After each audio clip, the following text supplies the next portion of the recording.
आबहावा सानजों लोब्बा लानानै आं फंनैसो बुंनो आवगायबाय।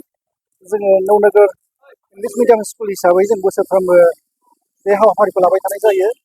खारना जाहैबाय जोङो बिफां लाइफांखौ बासायनांगौ। बिफां लाइफां गैयाब्ला जिउ रावबो थांना थानो हाया। जिब जुनार मानसि दुमसि एम्फौ एनला गासैबो। बेनिखायनो जोङो जोङो माने मस्ट इम्परटेन्ट हिसाबै जों बयबो जोथोन लानांगोन। बेहाय जोङो मोनसे फरायसालिनि फरायसा बा फोरोंगिरिल' नङा, गासैबो मानसि माहारियानो जोङो फोथांना लाखिनांगोन। Thank you. आबहावा सानजों जोंनि फरायसालियावहाय दिनैहाय जोङो आबहावा सानजों लोब्बा लाखिनानै जोङो रेलि लाबाय आरो मैला मैथा प्लास्टिक जोङो खननानै जोङो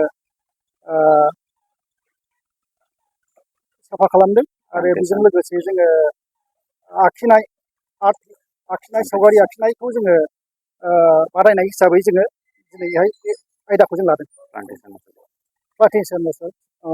माने बिफां गायनाय हाबाफारिखौबो जों लागोन। Thank you.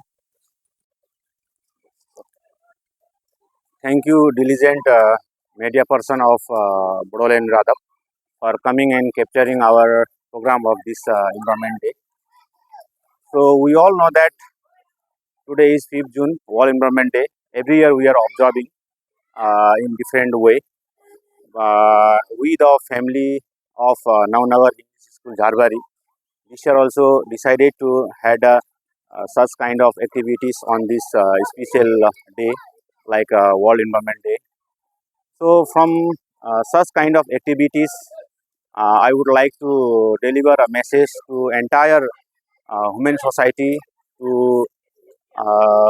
love our nature, to love our environment, to plant more than more trees to reduce global warming and save earth, save life. Thank you.